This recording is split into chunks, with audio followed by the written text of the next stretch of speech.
Social media channels కు వెబ్సైట్లు పెట్టి చూపిస్తున్న యాజమాన్యాలకు పెద్దలకు విజయమ్మ అదే విజయ రాజశేఖర రెడ్డి గారి ఆవేదన.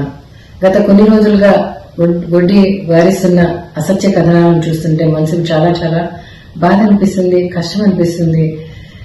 ఈ రోజు ఏదో ఒక సామెత ఉంది, పచ్చకామెళ్ళ వానికి అంతా పచ్చగా కనిపిస్తుందట. గత 2 సంవత్సరాల కిందట జరిగిన నా కారు యాక్సిడెంట్ ను ఈ రోజు నా కొడుకు ముడిపెట్టి అదో కథ అల్లుతున్నారు. నా మనవరి దగ్గరికి పోతే అదో కథ. ఈ రోజు షర్మిలమ్మ నా కూతురే కాదంటున్నారు, ఇదో కథ. అడ్డం పెట్టుకుని రాజకీయ ప్రయోజనాల కొరకు ఇంతగా దిగజారాలన్నా, ఇంత నీతిమాలిన సిగ్గుమాలిన మాటలు కథలు అల్లాలన్నా, ఒక వ్యక్తి క్యారెక్టర్ అసాసినేషన్ ఇంతగా చేయాలన్నా చాలా బాధాకరంగా అనిపిస్తుంది, జుగుప్సాకరంగా అనిపిస్తుంది, అవమానకరంగా అనిపిస్తుంది. మరి వారికి ఎట్లా అనిపిస్తుందో నాకు తెలియదు. కుటుంబంలో డిఫరెంట్ ఒపీనియన్స్ ఉండొచ్చు, కానీ అయితే ఆ తల్లికి కొడుకు కాకుండా పోతాడా, కొడుకు అమ్మ కాకుండా పోతాడా, ఓ అన్నకు చెల్లి కాకుండా పోతాడా, ఆ చెల్లికి అన్న కాకుండా పోతాడా? మా పిల్లలను చాలా సంస్కారవంతంగా పెంచాం. డిగ్నిఫైడ్ గా అందరూ హర్షించేటట్టుగా రాజకీయాలు చేయమని కోరుతున్నా. ప్రజలు చూస్తున్నారు, గమనిస్తున్నారు. నా కొడుకుతో డైరెక్ట్ గా ఫైట్ చేయండి. దయచేసి ఏది పడితే అది మాట్లాడొద్దు, ఏది రాయాలనుకుంటే అది రాయొద్దని మనవి. ఈ మధ్య రాసిన లెటర్లు 2 లెటర్లు నేను రాసినవే. ఫేక్ లెటర్స్ రాయాల్సిన అవసరం నా కొడుకు లేదు. ఇలాగే క్యారెక్టర్ అసాసినేషన్ చేస్తే నేను డెఫమెంట్ సూట్ వేయాల్సి వస్తుంది. అదే పరువు నష్టం దావా. ఒక ప్రశ్నకు సమాధానం చెప్పండి. 5 సంవత్సరాలు MOU నా చేతిలో ఉంది. MOUలో ఈ ఆస్తులు నాయి అని వాళ్ళు సంతకాలు పెట్టారు. ఆ హక్కు పత్రాలు 5 సంవత్సరాలు నా చేతుల్లో ఉన్నాయి. 5 సంవత్సరాలు నాకు ఎన్ని అవసరాలున్నా, ఎన్ని ఇబ్బందులున్నా, ఎంత కష్టం వచ్చినా ఆ MOUలు నేను బయట పెట్టలేదు, వాడుకోలేదు. ఎందుకంటే MOU బయటకు పోతే రాజశేఖర రెడ్డి గారి కుటుంబం గురించి 4 రకాలుగా మాట్లాడతారు. కాబట్టి MOU నా చేతిలో ఉన్నా ఒక్క మీడియా హౌస్ కు పోలేదు, కోర్టు మెట్లు ఎక్కలేదు MOU. అలాంటి MOU ఈరోజు ఇంతమంది చేతుల్లో ఉంది అంటే దానికి కారణం ఎవరు? విజయమ్మ గారు రాజశేఖర రెడ్డి గారి భార్యను కోర్టుకు ఈడ్చారు అంటే దానికి కారణం ఎవరు? ఒక కొడుకే తన తల్లిని కోర్టుకు ఈడ్చడము అంటే అది దుర్మార్గం కాదా? అయినా ఆ తల్లి అలాంటి కొడుకుని ఎందుకు కన్నాను, అలాంటి కొడుకుని చంపేస్తే బాగుండు కదా చిన్నప్పుడే అన్న మాటలు మాట్లాడటం లేదండి. నేను ఇంకా ఎందుకు బతుకున్నాను, ఇవి చూడ్డానికే బతుకున్నానా అని బాధపడుతున్నాను. అంటే జగన్మోహన్ రెడ్డి గారు ఏం చెప్తున్నారు దీనివల్ల? జగన్మోహన్ రెడ్డి గారి బెయిలు రద్దవుతుంది కాబట్టి ఈరోజు అమ్మను కోర్టుకు ఈడ్చాను అంటున్నారు. అంటే జగన్మోహన్ రెడ్డి గారికి లబ్ధి చేకూరుతుంది అంటే తల్లిని కోర్టుకు ఈడ్చొచ్చా?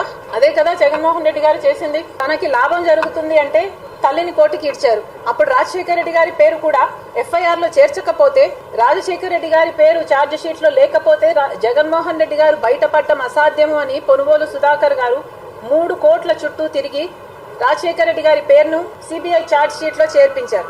అలాంటి మనిషికి జగన్మోహన్ రెడ్డి గారు ముఖ్యమంత్రి అయిన వెంటనే AAG పదవిని ఇచ్చారు. ఎందుకంటే జగన్మోహన్ రెడ్డి గారి సూచన మేరకే ఇది జరిగింది కాబట్టి.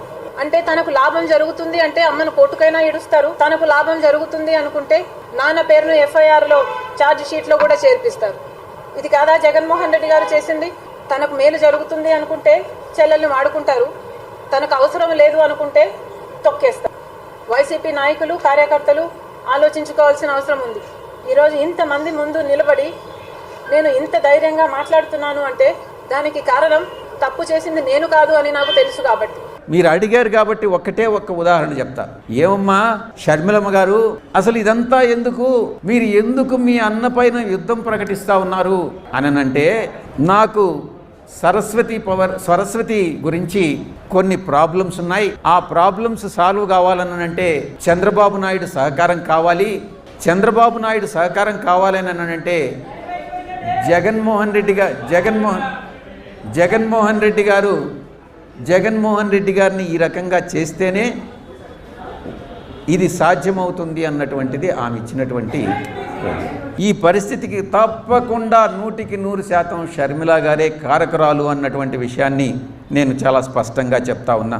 ఇక మొట్టమొదటనే 2019 ఆగస్టులోనే సరస్వతిలో షేర్స్ని ట్రాన్స్ఫర్ చేసుకోమని చెప్పి ఆ రోజు చెప్పడం, షేర్స్ కాదు సరస్వతి పవర్ని తీసుకోండి అని చెప్పడం జరిగింది. కానీ అప్పట్లో తీసుకోలేదు. అప్పటికి కోర్టు ఆర్డర్ లేదు. ఎందుకు తీసుకోలేదు?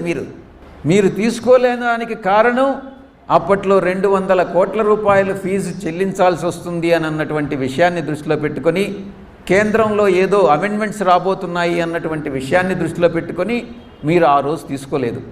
కానీ ఆ తర్వాత సరస్వతి విషయంలో కొన్ని కోర్టు ద్వారా కొన్ని ఆదేశాలు వచ్చినటువంటి మాట వాస్తవం.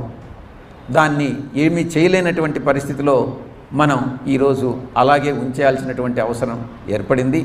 దాన్ని మీరు ఆసరాగా తీసుకొని చంద్రబాబు ఈరోజు జగన్ గారి బెయిల్ని క్యాన్సిల్ చేయించేదానికి మీరందరూ కూడా ప్రయత్నిస్తున్నారు అన్నటువంటి విషయంలో ఎటువంటి సందేహము లేదు అని మీకు చాలా స్పష్టంగా తెలియజేస్తూ, 1000 చిల్లర ఎకరాలకు సంబంధించిన కథ చెప్పింది. 1000 చిల్లర ఎకరాలు మొత్తం పట్టాభూమి అని ఆవిడే చెప్పింది. ఎక్కడ వంకలు వాగులు ఏవి లేవని కూడా ఆవిడే చెప్పింది. గవర్నమెంట్ ల్యాండ్ ఎంత అంటే 4 ఎకరాలు అని చెప్పి ఆవిడే చెప్పింది. 1000 చిల్లర ఎకరాలలో కేవలం 4 ఎకరాలు, అది కూడా తీసుకోలే అని ఆవిడే చెప్తుంది. అది కూడా తీసుకోలేదని కూడా ఆవిడే చెప్తుంది. అందులో 2 ఎకరాలు హిలాక్స్ అంట, 2 ఎకరాల చిల్లర. అంటే హిలాక్స్ అంటే కొండలు, ఎక్కడైనా కొండలు.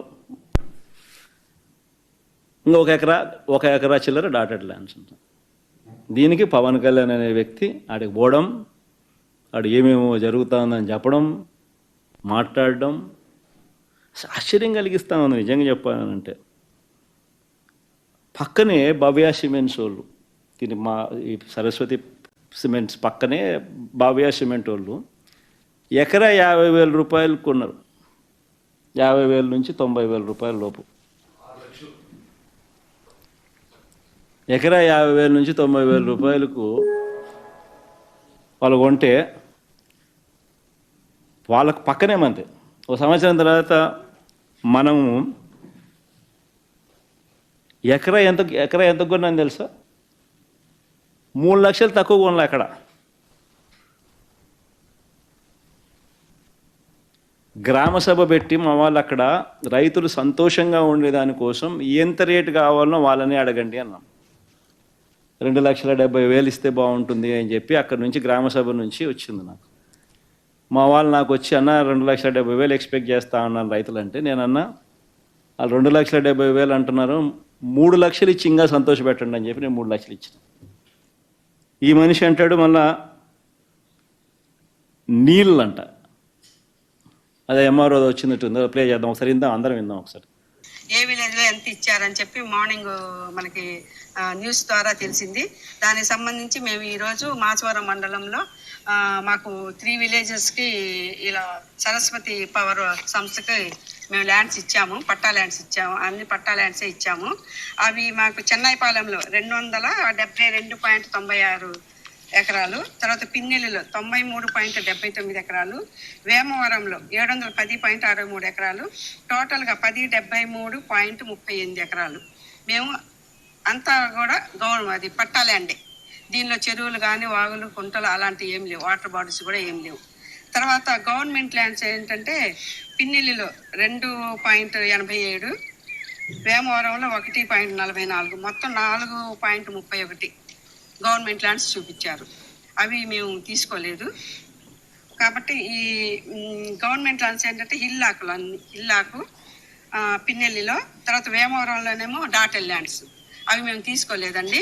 ఈ 1077 కూడా మేము అంతా గతంలో మేము పోర్టింగ్ కూడా పంపించాము, ఆన్లైన్ కూడా చేసి ఉన్నాము. తర్వాత 821.44 ఎకరాలకి మేము ఆల్రెడీ పోర్టింగ్ చేశాము. ఇంకా ఇప్పుడు చేయాల్సింది ఇంకా 255.94కి మేము ఇంకా చేయాల్సి ఉందండి. ఈ విధంగా మా మండలంలో మేము ఈరోజు ఇన్స్పెక్షన్ చేశాము. పవన్ కళ్యాణ్ గారి ఆదేశాల మేరకు మేము ఈరోజు ఇన్స్పెక్షన్ చేసి మేము రిపోర్ట్ కూడా మేము పై ఆఫీసెస్కి పంపిస్తున్నామండి. ఎంఆర్ఓ